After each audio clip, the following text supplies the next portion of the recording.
તો આણંદ જિલ્લાના ખંભાતમાં ન્યૂઝ 18ના અહેવાલની થઈ છે અસર। ઉંડેલ ગામના લોકોએ ન્યૂઝ 18નો આભાર વ્યક્ત કર્યો છે। 8 દિવસ અગાઉ ખંભાતના ઉંડેલ ગામના સોનારિયા વિસ્તારમાં મુશળધાર વરસાદથી ઠેર ઠેર પાણી ભરાયા હતા। ત્યારે ન્યૂઝ 18 ગુજરાતીએ ગ્રાઉન્ડ ઝીરો પર પહોંચીને સતત ગ્રામજનોની હાલાકીના સમાચાર પ્રદર્શિત કર્યા, જેથી વહીવટી તંત્રના ધ્યાને આવતા તંત્ર ઉંડેલ ગામમાં કામે લાગ્યું। ગામના 40 પરિવારને સલામત સ્થળે ખસેડાયા છે। સાથે વીજળીના થાંભલા નાખવાનું કામ વહીવટ તંત્ર દ્વારા હાથ ધરાયું છે। તો ઉંડેલ ગામના સોનારિયામાં તંત્ર કામે લાગ્યું। ઉંડેલ ગામ તેમજ સોનારિયા વિસ્તારની અંદર જે વરસાદી પાણી બહુ ભરાયું હતું એનું ન્યૂઝ 18 ગુજરાતીમાં સમાચાર આવ્યા તે પછી તંત્ર કામે લાગી ગયું છે। ઇલેક્ટ્રિક થાંભલા ઊભા કરવામાં આવે છે અને બહાર રોડ પરથી પાણી ખસેડવાની પ્રક્રિયા ચાલુ છે। તે બદલ ન્યૂઝ 18 ગુજરાતીના સમાચારનો ખૂબ ખૂબ આભાર। ગામ ઉંડેલના સોનારિયા વિસ્તારમાં જે ન્યૂઝ 18 ગુજરાતી ચેનલે સમાચાર પ્રસ્તુત કર્યા તેમાં આજે વહીવટી તંત્ર કામે લાગ્યું છે અને તેમજ તે પાણી કાઢવાની અને સોનારિયા વિસ્તારમાં વીજના થાંભલા ઊભા કરવાની પ્રક્રિયા કામ હાથે ધરી છે। તો સુરતમાં કીમ નદીના પાણીએ તારાજી સર્જી છે। માંગરોળ તાલુકાની ખેતીમાં મોટા પાયે નુકસાન થયું। શેરડી, શાકભાજી, ડાંગર અને કેળાના પાકનો ખાત્મો। મોટા પ્રમાણમાં ઊભા પાકો જમીનદોસ્ત થયા છે। કીમ નદીના ત્રીજી વખતના પૂરે તબાહી સર્જી છે। હજારો હેક્ટરમાં ખેતી પાકને નુકસાન થયું છે। માંગરોળના રણકપોર ગામે ખેડૂતોનો 80% પાક નાશ પામ્યો। કેટલાક ખેડૂતોનો સંપૂર્ણ પાક નષ્ટ થયો હોવાના દ્રશ્યો સામે આવ્યા। તો ખેડૂતો દ્વારા વહેલી તકે સર્વેની કામગીરી કરવાની પણ માંગ કરવામાં આવી છે। શાકભાજીની ખેતી છે તેમાં 100% નુકસાન છે ખેડૂતોને। વીંઘામાં એ પરવળના માંડવા જે દૂધીના કારેલાના માંડવા બનાવવામાં 1 લાખનો ખર્ચો થાય છે। માંડવા રહ્યા જ નથી, માંડવા બધા ખેંચાઈ ગયા છે। આ વખતે 100% રીલ વધુ આવી તે માટે આ વખતે બધું પટી ગયેલું છે। તો સરકારને અમારે એટલી જ અપેક્ષા છે કે અમારી થોડી ઘણી સહાય કરે। કીમ નદીની અંદર ભારે પૂર આવવાના કારણે માંગરોળ તાલુકાની અંદર નદી કાંઠાના અને અન્ય વિસ્તારના ગામોની અંદર ખેતીલાયક અને બાગાયતી પાકોની અંદર જે નુકસાન થયેલ છે એ નુકસાનના સર્વે કરવા માટે તાલુકા કક્ષાએ તમામ ગ્રામસેવકોને સૂચના આપી અને ટીમની રચના કરવામાં આવેલ છે। તો ભરૂચની એક એવી કોલેજ કે થોડો વરસાદ પડે તો પણ આપી દે છે રજા। તમને થતું હશે કે આ તે કેવી કોલેજ, પણ વાત કંઈક એવી છે કે ભરૂચની નેત્રંગ કોલેજે જવા માટે રસ્તો જ નથી। વિદ્યાર્થીઓને કોલેજ જવા માટે કાચા રસ્તા અને કાદવ કીચડમાંથી જવું પડે છે અને વરસાદ પડે એટલે પાણી ભરાતા કોલેજમાં રજા આપી દેવાય છે।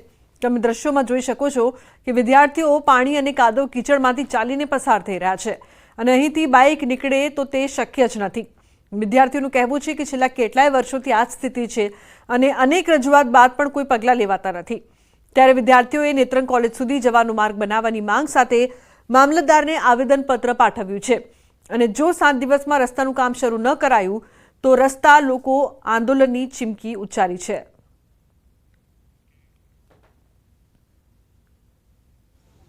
જે રોડ બનવામાં આવ્યું છે ને, આપણે જે રોડ છે જ નહીં એવું સમજો ને, વરસાદ પડે છે ને તે દિવસે અમને કોલેજમાંથી સ્પેશિયલ રજા આપી દેવામાં આવે છે કે આજે વરસાદ બહુ જ છે ને આપણે નાળું ઉભરાઈ ગયું છે ને આપણને કોલેજ ના આવાય ને। જે આપણો જે મેઇન રસ્તો છે ને, જે ગેટ પડે ને આપણો, તો એટલો કાદો છે ને કે એક માણસ ચાલી ના શકે, ચાલી જાય ને તેનો અડધો પગ આખો અંદર જતો રહે છે ને। છેલ્લા 1 વર્ષથી નહીં 25 વર્ષથી રજૂઆત કરીએ છીએ અમે લોકો। એ ગ્રામ પંચાયતમાં કર્યું, તમે કહો તો આપણે મામલતદાર કચેરીમાં, કલેક્ટર સાહેબને, બધાને 25 વર્ષથી અરજી મોકલીએ છીએ, એક બી અરજી અમારી કામ ના થઈ હોય એટલું। તો વડોદરામાં વોર્ડ 12ના ભાજપ કોર્પોરેટર ટ્વિંકલ ત્રિવેદી વિવાદોમાં આવ્યા છે। પૂરગ્રસ્ત વિસ્તારમાં મુલાકાત માટે ગયેલા કોર્પોરેટરને લોકોએ ઘેરાવ કરીને આડે હાથ લીધા। લોકોના રોષને થાળે પાડવાને બદલે ભાજપ કોર્પોરેટર ટ્વિંકલ ત્રિવેદીએ પૂર પીડિતોને કહ્યું કે તમે અહીંયા મકાન શા માટે લીધા। રોષે ભરાયેલા પીડિતોએ પરખાવ્યું, પાલિકાએ જ મકાનની મંજૂરી આપી એટલે મકાન લીધા છે। સમગ્ર ઘટનાનો વિડીયો વાયરલ થઈ રહ્યો છે।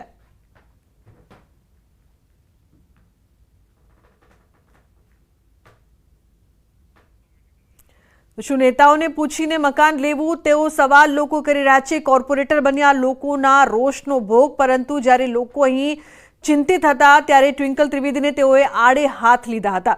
ત્યારે તેમણે કહ્યું કે અહીં મકાન કેમ લીધા છે, ત્યારે લોકો સવાલ કરી રહ્યા છે કે પહેલા કામગીરી કરો।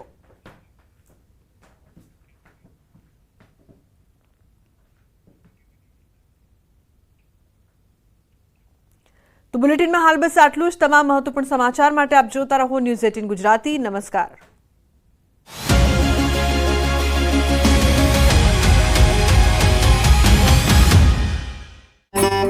તાપી નદીમાં પુષ્કળ પાણી છોડવામાં આવી રહ્યું છે, જેના પગલે તાપી નદી બે કાંઠે વહી રહી છે.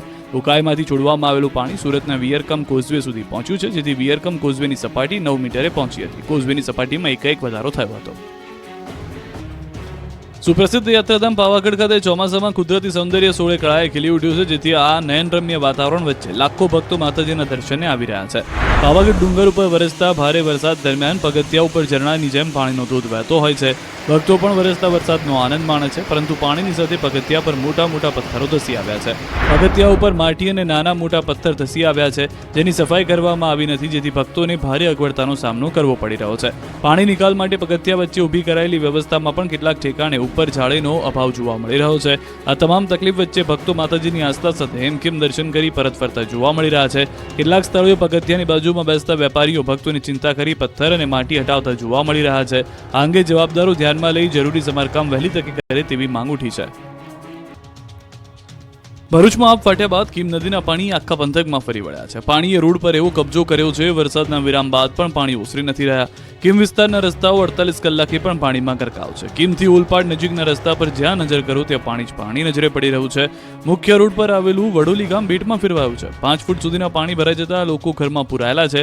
ચારે તરફ પાણીનું સામ્રાજ્ય છવાતા ભારે નુકસાન થયું છે. લોકો કમર અને છાતી સુધીના પાણીમાં અહીંયા ફરતા જોવા મળ્યા. વડોલી ગામમાં થઈને પસાર થતો કોસ્ટલ હાઈવે પાણીમાં ગરકાવ થતા એક જ ગામના 2 ફળિયા સંપર્ક વિહોણા બન્યા.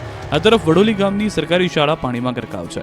સરકારની શાળાની બાજુમાં આવેલી વરસાદી પાણીમાં ગરકાવ લોકોના મકાનના છાપરા બેસી મદદની રાહ જોઈ રહ્યા હોય તેવા દ્રશ્યો જોવા મળ્યા. તંત્ર દ્વારા ફસાયેલા લોકોને બહાર કાઢવા માટે ફાયર વિભાગની મદદ માંગવામાં આવી છે. 5 થી 7 લોકો પાણી ઓછું થશે તેવી આશા સાથે છાપરા પર બેસી રહ્યા અને સવારથી પાણીનું વહેણ વધતા જીવ તાળવે ચોંટી ગયો. ત્યારે અસરગ્રસ્ત લોકોને સ્થળાંતર કરી સુરક્ષિત જગ્યાએ ખસેડવામાં આવ્યા. ભરૂચના અસરમા ગામમાં પણ તારાજી સિવાય કંઈ જ દેખાતું નથી. કીમ નદીના પાણીએ ગામ આખાને પૂરું કરી દીધું છે. હાંસોડ તાલુકાના અસરા ગામમાં પૂર જેવી સ્થિતિ સર્જાઈ છે. ગામમાં 7 ફૂટ પાણી ભરાઈ જતા જળબંબાકાર જેવી સ્થિતિ છે. ગામમાં બોટ તરતી જોવા મળી. લોકો ઘૂંટણસમાં પાણીમાં ફરતા નજરે પડ્યા. તો ભરૂચના હાંસોડથી સુરતને જોડતો સ્ટેટ હાઈવે પણ બંધ છે. ભરૂચના હાંસોડ તાલુકામાંથી 166 લોકોનું સ્થળાંતર કરાયું. અસરમાં ગામમાંથી 52 અને પાંજરોલી ગામમાં માઠું 114 લોકોને સ્થળાંતર કરાયું. દક્ષિણ ગુજરાતમાં મેઘરાજાએ વિરામ તો લઈ લીધો છે, પરંતુ પૂર બાદ તારાજીને જે તસવીરો જોવા મળી રહી છે તે નિહાળી હચમચી જશો. જુઓ, 2 દિવસ બાદ પણ ઓલપાડમાં પાણી ઓસર્યા નથી. સુરતના ઓલપાડમાં કીમ નદીના પાણીથી જળબંબાકાર જેવી સ્થિતિનું નિર્માણ થયું છે. ઓલપાડથી હાંસોડ જતા મુખ્ય માર્ગ પર કીમ નદીના પાણી ફરી વળ્યા છે, જેથી વડોલી, ઉમરાજી, સહોલ જેવા ગામના લોકો હાલાકીનો સામનો કરવા મજબૂર બન્યા. સુરતના ગામડાના હાલ પણ બેહાલ છે. કીમ નદીએ સુરતના મોટા બોરસરા ગામમાં પણ તબાહી મચાવી છે. ગામને પાણીએ બાનમાં લેતા માંગરોળનું મોટા બોરસરા ગામ મુશ્કેલીમાં મુકાયું. અહીંના 25 ઘરોમાં નદીના પાણી ઘૂસ્યા છે, જેથી લોકોને પાણી વચ્ચે રહેવા મજબૂર થવું પડ્યું. મોટા બોરસરા ગામમાં ચારે કોર પાણી જ પાણી નજરે પડતા 30 થી 40 જેટલા લોકોનું સ્થળાંતર કરવામાં આવ્યું છે. બોલાવ ગામના પણ હાલ જોઈ લો. કીમ નદીએ એવી તારાજી સર્જી કે 100 ઘરમાં પાણી ઘૂસી ગયા છે. ઘરોમાં કમરસમાં પાણી ફરી વળતા લોકો મુશ્કેલીમાં મુકાયા. બોલાવ ગામે આદિવાસી વસાહત, આહિર ફર્યું સહિતના વિસ્તારમાં ભરાયા